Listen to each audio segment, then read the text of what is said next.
Year suspended. 4,799 new cases of COVID-19 have been confirmed today. The Chief Medical Officer says the level of disease among young adults has risen sharply in the past week. 1 in 4 people in the 16 to 34 age group who are going for a PCR test are getting a positive result. Dr. Tony Hoolan has been outlining another concerning trend recently. We know that from our weekly AMORA tracking survey that 50% of people approximately who report having symptoms that could be COVID are not self-isolating, and that's not following the public health guidance. So that's a really, really important one in terms of limiting transmission. No recommendations on the legal basis of Sinn Féin's Abu database have been made by the Data Protection Commission. It has, however, said the party should make the public aware of its election material about the existence of the database. The DPC conducted an audit of all political parties in the wake of a number of controversies earlier this year. 45,000 people will travel through Dublin Airport each day during the Christmas period. The Dublin Airport Authority says this year will be much busier than last year when there were 12,000 daily passengers. These people are waiting in arrivals in Terminal 1 for their loved ones. I haven't seen them since July and wasn't sure if they'd get here for Christmas. Last Christmas they had planned to come, spend Christmas in Listowel, and it had to be cancelled. So I'm so delighted that they've made it this year. It's more special, exactly, yeah. Any minute, just watching that board, waiting for it to say he's got his bags. Buzzing, can't wait. That's it for now. More in an hour. News Talk weather. Thanks to Ryanair. Last minute shopper? Don't stress. Give them the gift of travel with a Ryanair gift card. Mostly dry and cloudy tomorrow with a few brighter spells locally. The chance of some drizzle too. Highest temperatures 5 to 9 degrees. Now you're up to date on News Talk. The Newsround on Off the Ball with Gillette. Put your best face forward with our new and improved razors. This is News Talk. Good evening, you're welcome along to Monday's Off the Ball. It's Eoin here with you, filling in for Joe for the next 3 hours. And COVID may have caused plenty of chaos over the course of the weekend, but there is still plenty to look back on. We'll have Pat Nevin with us on the football show later to reflect on one of the better games of the season so far. Liverpool against Spurs obviously had plenty of drama, so we'll get his take on that and plenty more besides after 9 o'clock. Now, the Premier League has, it seems anyway, taken the decision to proceed with the Christmas schedule of fixtures. So we're going to get Miguel Delaney on the line from 7:30 to talk through the decisions that were involved there. Monday Night Rugby will also fill you in on how the European rugby calendar is going to figure these last few days out and the implications it'll have on the Irish provinces, in particular Leinster, and how the calendar is going to be affected over these next few months. So Jerry Thornley and Fiona Hayes will be with us from 8 on that front. And we're also bringing you some Gaelic games tonight as well, because Naas won a first county football title since 1990 earlier this year, and they will have a chance at winning the Leinster title next month. They were under pressure, but they got the job done on Saturday in Croke Park, and they will face Kilmacud Crokes in the Leinster decider. Eamon Callaghan still kicking points for Naas at the age of 39, and he'll be with us later on to chat through their season so far. As ever, you can drop us a text for 30 cent on 53106, and you can tweet us as well at Off the Ball. Richie McCormick is with us. How are you, Richie? Yeah, Eoin, how are you? Yeah, very well. And Nathan Murphy is also here. Good evening, Nathan. Evening, lads. I usually kind of associate Monday night's news rounds when Nathan is on with Golf Weekly, and this is my one chance to move things away from golf. But unfortunately, Nathan, I just couldn't help myself. We've got to start things off, and I presume the Golf Weekly universe is going crazy with the prodigy that is Charlie Woods. I don't know where I stand on this. It's all a little bit weird because Charlie Woods, from what I understand, isn't ranked in the top 100 junior golfers, for example, in Florida. Yet right now, everybody seems to feel he is the second coming. That actually, we thought we'd never get a Tiger Woods, and lo and behold, his son might be even better. I think it's clear, whatever about his golf game, he has the same mentality as his father. The pressure doesn't faze him at all. For anyone who wasn't following this, by the way, because it may have passed people by, I know, hard to believe. They might have thought the golfing season was over. Tiger Woods made his return to golf after that incredibly serious car accident where at one stage he thought his leg might be amputated. We're still unsure if we'll ever see him back playing real competitive major championship golf again, but he returned at this PNC Championship, which is basically a parent and child championship. So Padraig Harrington was there playing with his son Paddy. John Daly was the ultimate winner with his son. A lot of former major winners were involved. It's a nice old jolly up, and they bring along their kids, or sometimes like Justin Thomas was playing with his father, who was also a PGA Tour pro. So Tiger Woods and his son were playing together. It's best ball. So basically, whoever has the best drive, you both go from there. then the second shot, whoever has the best second shot, you go from there. And yesterday they shot, was it a 57? At one stage they had 11 birdies in a row. And the quality of some of Charlie Wood's shots, it was hard not to get a little bit excited. But I think maybe when you look at the actual talent that is there in 12 and 13-year-old golfers, maybe it's not that out of the ordinary. Yeah. But in America, for Golf Channel, NBC, who just spent $1 billion on PGA Tour rights, they had completely lost the run of themselves. This was, watching the American golf media last night, this was getting more attention than John Ram winning the US Open. I'm not surprised by that, to be quite honest. It is kind of weird, to be quite honest. Like, what's the bigger story here? Is the bigger story from the weekend Charlie Woods or Tiger Woods? Well, you would have thought it would be Tiger Woods, because we weren't sure if we'd ever see him back on a golf course again. Never mind playing within a year of the car accident. Now, he played, but he was in a cart the entire time. He didn't walk around the golf course, and he did an interview after the Pro-Am where he spoke about how far away he is from a return to real competitive golf, that right now he doesn't feel he'd be able to walk a major championship golf course, that his body wouldn't be able to hold it up, and did look to be grimacing quite a lot when he was hitting drives. But we're already several steps ahead, and I think we'll see him back on the golf course before next summer playing PGA Tour events. I would expect we might see him in St Andrews for the 150th Open Championship during the summer. Whether he can ever get the power back enough in his leg to be able to compete at that level, but this is Tiger Woods. He's already climbed Everest once. He said nobody ever climbs Everest a second time, but if anyone's going to do it, it'll be Tiger. Richie, are you ready for a whole new season of Is Tiger Back? Dying for it, yeah. I'm just reminded of with the Charlie Woods scenario. There was Lars Ulrich, the drummer in Metallica, used to always say, like, he's the son of a Danish tennis pro. Torben Ulrich used to be a rather prominent professional in the day. And Lars said when they moved from Denmark, like, he went from being one of the best players at his age in the country to being like maybe the 10th best on his block. It's just the fact that we've seen Charlie Woods get that exposure on, TV over the course of a weekend, that everybody's view of him is slightly skewed, because let's be honest, who among us is really versed in the world of 12, 13-year-old golfers? I don't think many of us are, but yeah, it's an odd position for him to find himself in. He's suddenly become a star, not only because of who his dad is, but because he's handy enough. With a club in his hand. I just hope the pressure on him, like, because that's the next thing's gonna happen, because he's grown up in a social media world, and he probably has exposure to a limited degree on social media, that you just hate to see a young kid, given all he's probably gone through in a family extent anyway, have to go through worldwide expectations that you're going to be good at something. That's a difficult thing to live with. I just hope his dad can give him a nice clip around the ear every now and again to just keep himself grounded. I felt a bit uncomfortable, to be honest. The other lads in Golf Weekly were very excited about Charlie Woods. I was a bit more of the, this young kid, that amount of attention. After all his father has gone through, do you really want to thrust him into that media spotlight? But he seems to enjoy it. And there was an interesting line in Tiger's post-round interview where he was asked about Charlie's game and, you as his coach, what are you advising him on? And Tiger said, I'm not his coach, I'm his father. So maybe Tiger does have that balance, and that this is the way that they connect. But yeah, a lot of people are going to be incredibly interested. And the most fascinating part are just the mannerisms. The way he conducts himself on the course is, it's a carbon copy of Tiger. Even at one stage, as they were waiting to walk down 18, he started doing this. Yeah. Which Tiger, when he's under a bit of pressure, always the little shirt tug. You're going, the walk. It's all Tiger. And listen, how could it not be? What does he need to do, Charlie Woods, for them to be the greatest father-son duo in sporting history? I'm not sure who has that crown right now. I'm just throwing this at you. I mean, that is like, is it the Schmeichels? Peter and Casper. No, well, there's a greater one than that. Thiago's father, Mazinho, played for Brazil in the 94 World Cup final.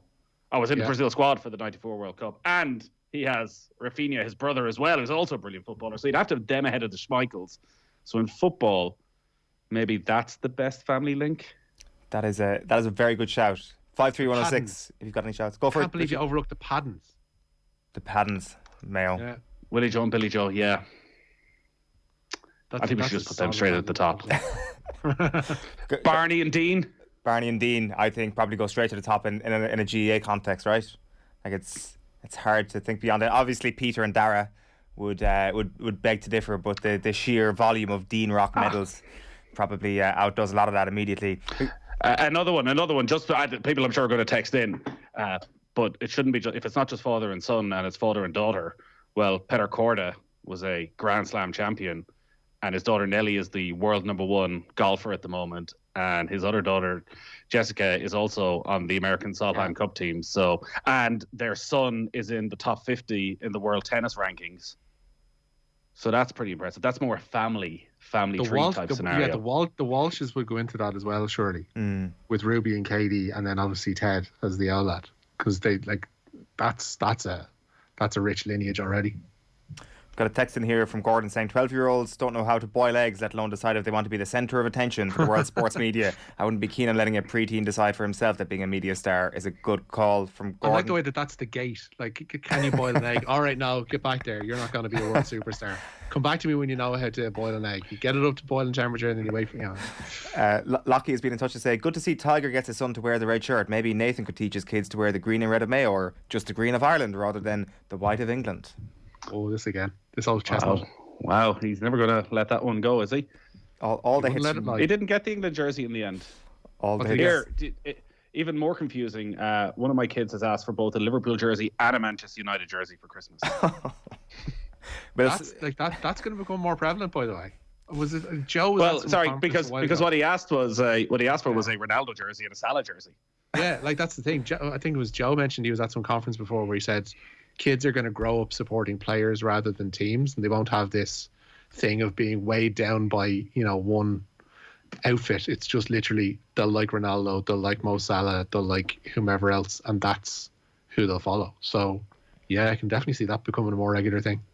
Is it Santa's discretion, Nathan, who they support Liverpool or Manchester United, or is Santa going to do the immoral thing and buy both jerseys? Produce both jerseys and deliver them. Who knows what Santa will do and what will happen? Listen, we'll have to see how they behaved all year. But there's a lot of names on jerseys being sought after from Santa. So I don't know if Santa approves of such division, both Liverpool and Manchester United jerseys. Yeah, I'm not sure he does. Just very quickly before we get into the news round, you were obviously covering Spurs-Liverpool yesterday, Nathan. Up there as game of the season? Yeah, definitely is the most exciting game of the season. Maybe Liverpool-Manchester City, the second half of their match early in the season, quality-wise, was probably as good as you'll see in Europe all season. But just for drama and non-stop chances and talking points, that was as good as it gets. And Liverpool and Tottenham always seem to produce good games. I would say the best games in the Premier League over the last 4 or 5 years, quality-wise, have been Liverpool and Manchester City. But drama-wise, the Spurs-Liverpool games have always been up there for late winners, quality of goals. And people are still talking about it 24 hours on. I'm not surprised. To be honest, in commentary, I didn't think Harry Kane's was a red card. Yeah, the more you watch it back, I think it was very reckless, and it's the sort of challenge in modern football you don't really get away with. It wasn't a 2-footed lunge. It was a 1-footed lunge. So I thought it was a 50-50. I didn't think it was as clear and obvious as everyone felt. Right. What was your take on it, Richie? Red. All the live long day. Like, you just can't challenge like that. It's reckless. He's over the ball. His studs are up. He knows he's going into Robertson in a standing position. Like, albeit Robertson jumps, and if he doesn't, it's a different. We're talking about a different story today. But that's like there's ample opportunities for the officials via VAR and everything else to look back on these things. And that, like, Kane should have walked for it. I don't think there's any doubt. How often is a player's leg actually planted? I know it only needs to be a one-off and their leg is broken, but this thing is always thrown out if his leg is planted. Like, how many players, if someone's, and you can see him coming, like, you could all see what Harry Kane was about to do. How many players are just going to stand there with their leg planted saying, "Coming at me"? Like, and I know that was the reasoning given for the lack of a red card. Was he jumped out of the way? That was his first mistake. I thought it was the force. Maybe in modern football it's excessive force, but sometimes you just want to nail someone. I'll throw in another father to a famous one here and mention Alf-Inge Haaland. I think his leg was planted when Mr. Keane went in on him at Old Trafford. So, like, it can happen. You can't really equate Harry Kane on Andy Robertson with what Roy Keane did to Alf-Inge Haaland. Well, judging by Kane's bit of previous, like, Kane's a nasty player.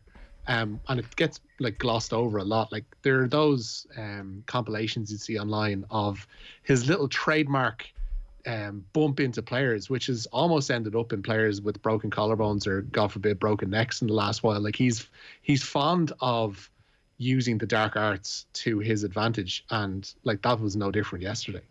Yeah, for sure. He obviously claimed pure innocence in the aftermath of the game. I saw a great, and I will find who wrote this on Twitter and give them the credit they deserve. But I saw somebody earlier on saying that basically Harry Kane was football's James Corden, which I thought was the best comparison you could ever make. Because there was, when Harry Kane first emerged, something refreshing and beautiful about a Harry Kane, whereas now you're just this guy. Get out of my life. That is absolutely exceptional. So great text coming in on the Elite Sporting Families, by the way. Can't believe I forgot this one. John Egan and John Egan Jr. are the best. Personally, no disagreements from me on that front. Mohammed and Leila Ali, says somebody. Ogie and David Moran, Aidan O'Brien and Anne-Marie Bryan, Joseph and Donica, all champion jockeys and Grade 1 winning trainers. Someone suggests Andy and Owen Farrell. The Manning family in NFL are the greatest, says Donal. And of course, how can we forget about this one? Brendan Lowry and Shane Lowry, says Jim in Shannon Bridge. So keep your text coming in, 53106, or drop us a tweet at Off The Ball. The news round is brought to you by Gillette. Put your best face forward with our new and improved razors. We are starting in the swimming pool, Richie. We are indeed. Mona McSharry claimed Ireland's second medal at the World Short Course Swimming Championships today. The Sligo swimmer took bronze in the women's 100-metre breaststroke. McSharry's bronze follows an earlier silver for Ellen Walsh over the weekend in the 400-metre individual medley. Walsh missed out on a place in the final of the 100-metre butterfly today, but she did set a new Irish record in her semi-final, while Jack McMillan will be back in the pool tomorrow after qualifying for the final in the men's 100-metre freestyle. He was just 200th of a second off the Irish best of Shane Ryan. We've had 16 Irish records in these championships alone so far. Been an unbelievable couple of days on that front. There is plenty coming in with regards to Harry Kane as well. Sean and Fermoy says, to quote Kevin Keegan, Harry Kane went down in my estimation for that alleged tackle. He's no Gary Lineker.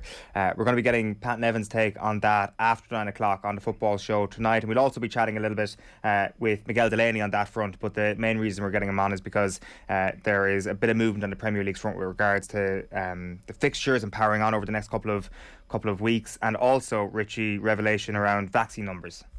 Yeah, the Premier League has revealed today that just 77% of its players have been double jabbed against COVID-19. Compare that to 98% in Italy's Serie A and 95% in Ligue 1 in France.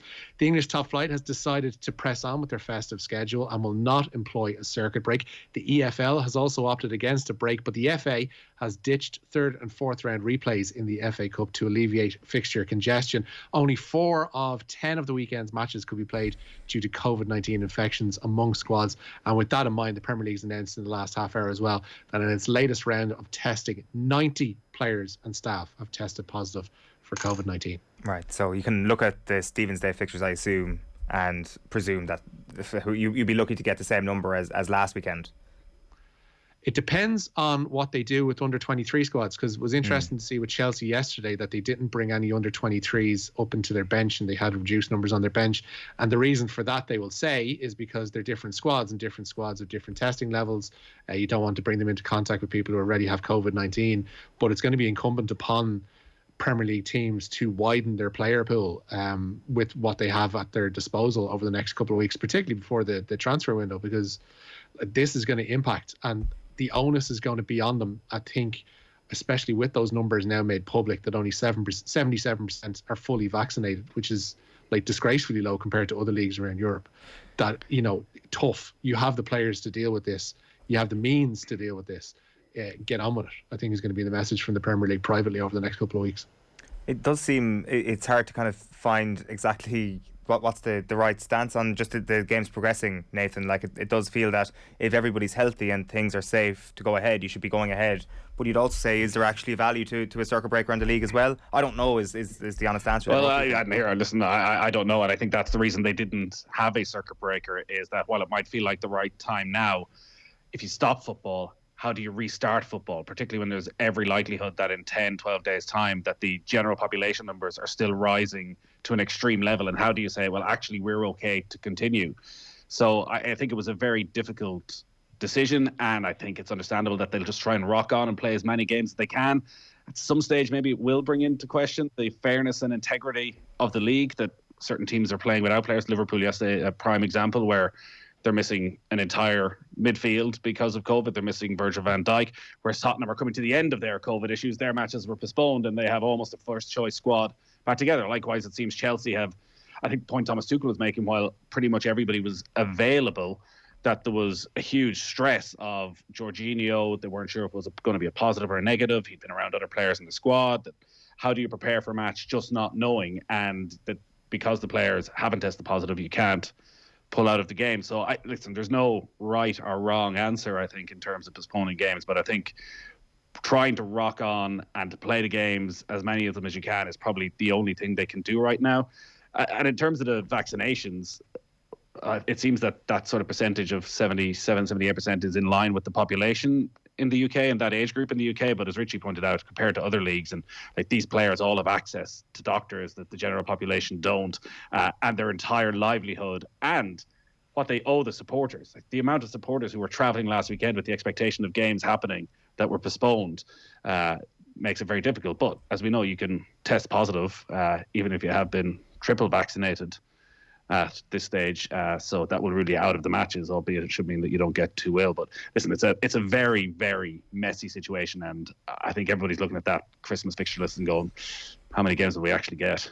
Yeah, and the circuit breaker is an interesting case study in, do they just bring the players back in the middle of January or the start of January? Do they need a pre-season to come back into it? Because that's been one of the real complaints of the managers, and a very fair one. Tuchel, for example, talking about Chalobah at the weekend, who had to be forced back into things quicker because of the COVID restrictions. Same with Soyuncu at Leicester as well, obviously, and they got injured straight away, and that's a situation that you would face potentially with a circuit break and going straight back into it from a cold position. So I'm not sure either. As I say, we'll get into it with Miguel Delaney after 7:30. There's been a great suggestion in here, Richie, for sporting families. Yeah. Vince McMahon, Shane McMahon and Stephanie McMahon are the iconic sporting family. Or Were they all world champions? Yeah, and you know what? Was it Stephanie and Triple H's daughters actually started training as well. So there could be yet another generation. That goes back as well, because Vince's dad was a promoter and then his granddad as well, Jess too. So that's like going to be 5 generations or something like that of McMahons ruling the roost. Right, okay, that's interesting. Hadn't realised that. Where are we going to next, Richie? A group of current and former Ireland rugby players say they've held positive and constructive talks with the government today. Keona Maloney, Ciara Griffin, Lindsay Peat and Claire Malloy met with ministers Catherine Martin and Jack Chambers this morning. It follows a letter signed by 62 current and ex-players, which described last week the IRFU's leadership as untrustworthy. Following today's meeting, the players say they look forward to making progress in 2022. They've also welcomed the IRFU's reversal of their decision to not withhold the findings of 2 independent reports currently ongoing into the women's game. We have got League of Ireland fixtures. Yeah, we do. Shamrock Rovers are going to begin the defence of their SSE Electricity Premier Division title at home to the newly promoted UCD. FAI Cup winners St Pat's will be away to Damien Duff's Shelbourne on the opening night, and the new schedule is scheduled to get underway. New season even scheduled to get underway on February 18th. No games will be played, interestingly, in the international windows in March and September. Stephen O'Donnell's first game in charge of Dundalk will see Derry City visit Oriel Park. Bohemians will be away to Sligo on the opening night, and Finn Harps will host Drogheda, while Waterford go back down to Division 1 away to Athlone Town. Elsewhere on the opening weekend there, Longford's return to the First Division sees them host Cove. Bray Wanderers, who of course merged with Cabinteely, will host Cork City, while Treaty United are away to Wexford. Galway have to wait until the second week for their first game. That's because of the 9-team league, and that comes away to Cork. Cahill has been in touch to say Nathan is right about Charlie Woods. Feels mean-spirited to talk the kid down, but Northern Ireland's Tom McKibben, who's just about making his way in pro golf now, was way ahead of him when he was his age. Long way to go for Charlie Woods. And then a few more suggestions for familial greats, GAA father and sons, Martin McHugh, and all 3 sons, 2 of them all-stars. Pride of Donegal, lads, says Keith. David and Tip says, lads, Maldinis of Milan, 3 generations. Tim Kennelly and Tig is another shout. And Stephen and Nico Roach. So I think we've probably named every single family that's ever produced. The Rosbergs actually as well. Nico and Keke Rosberg in Formula 1 is probably a decent shout too. And the Villeneuves, Gilles and Jacques. God, there's loads of them. Hills. Damon and Graham, yeah. It's almost as though it's very hard to get into Formula 1. It's funny, the Charlie Woods, as to where he ranks and comparing him to Tom McKibben and that, maybe that's actually a good thing. Can you imagine if Charlie Woods was the best golfer in the world at 12 or 13? It would be almost impossible for him to succeed, because the weight of expectation would be so much. He'd be getting, maybe he's already signed a massive $1 billion night deal, but that's what he'd be getting. Or actually, he still has something to work on. That maybe, he'd be a late developer, and he actually can follow in his father's footsteps. It's real insight into Nathan's parenting philosophy right there, I think. Just keep them down, let them stay humble, and then let them thrive when they're a bit older. I like it. A few League of Ireland appointments, if we're sticking with this, Richie.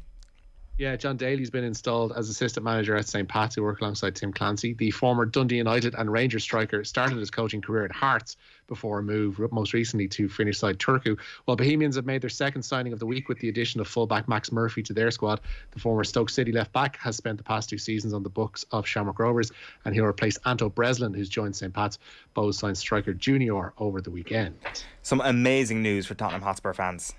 Oh, yeah, absolute manna from heaven this. Tottenham have been knocked out of Europe after a COVID-19 outbreak forced them to postpone their game against Rennes earlier this month. The French team have been awarded a 3-0 win, which means Spurs finished third in their Europa Conference League group. The decision means Rennes qualifies Group G winners, while Vitesse will play Rapid Vienna for a place in the last 16. Spurs look good yesterday, Nathan?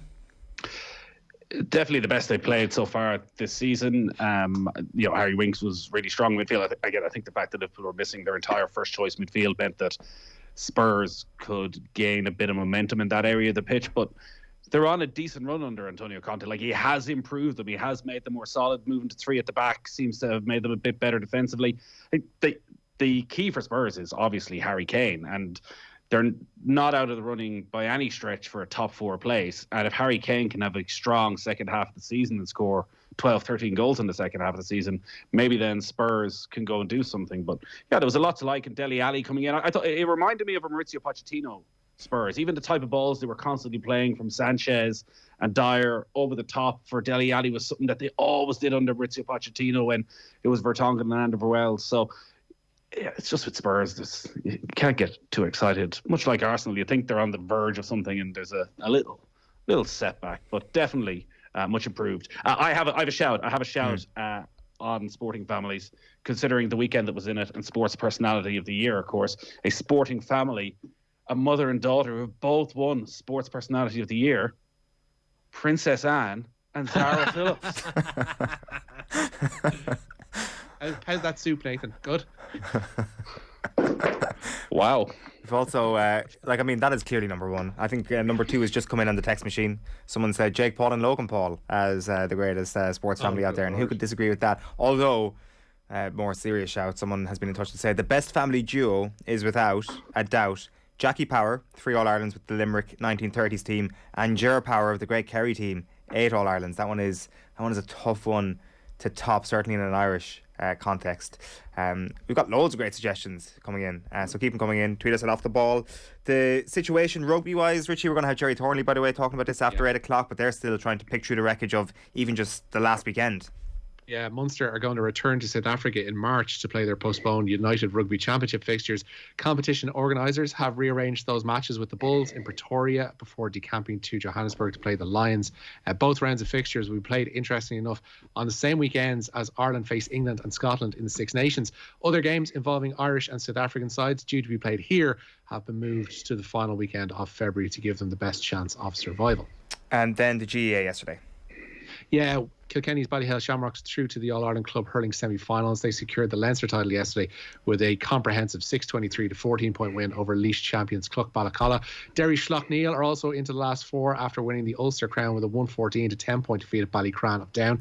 Kilcoo will play Derry Gonley Harps in the Ulster Club football final. The Down men were 111 to 11-point winners over Glen of Derry after extra time yesterday, while in Munster, St Finbars of Cork and Austin Stacks are through to the final there. Bars beat Era Og of Clare 214 to 12 points, while Austin Stacks were 115 to 8-point winners over Newcastle West of Limerick. And then we might just wrap up on the darts and tennis, Richie.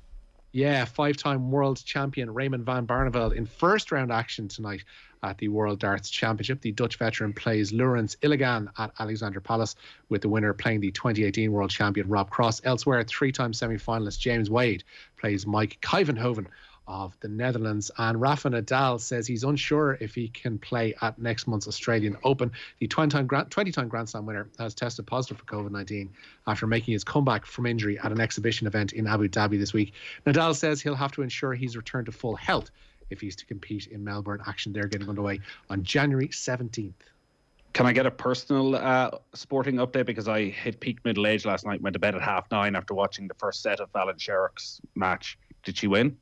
She lost. She lost to the bronzed Adonis. Yeah. Steve Beaton 3-2. Not so bronzed anymore, is he? No, he's toned it down. Literally, he's not as bronze as he was, and he doesn't have the mullet anymore, which is a great shame.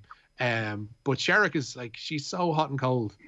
She's a really interesting case study in a sports star because she can pull out these results in huge pressure out of nowhere and go on a run through a tournament, and then come the next week she'd be completely undercooked and go out in the first round with a bit of a whimper. It was really put up to her last night, but Beaton is nowhere near the player he was 20 years ago, say. So it's just, I think, disappointing, I guess, from her point of view, that after all the hype leading into this World Championships, where perhaps there wasn't the same expectation before, has come to naught. Yeah, for sure. Speaking of Adonis, somebody else has got in touch to say Apollo Creed and Adonis Creed, the sporting family royalty that we're all looking for. I Richie, presumed you were going to say, speaking of Adonis. Nathan, Richie, thanks, lads. That should have been it. That should have been it. See, Eoin, if you're going to continue in this show, this is going to be the track that you're going to have to go down on. You're going to have to compliment your contributors. This is why I've never even felt the stare of a gold Imro in my face. It is, speaking of bronze, only ever been bronze. Richie McCormack, thanks so much. Nice one. Nathan, good You stuff. got there in the end. Cheers, lads. All you need for Christmas. News Talk's Christmas cash machine. Oh, get in there! Oh, Thank you. Oh my God, I can't believe it. Your chance to win big. Congratulations to Elizabeth Gilligan in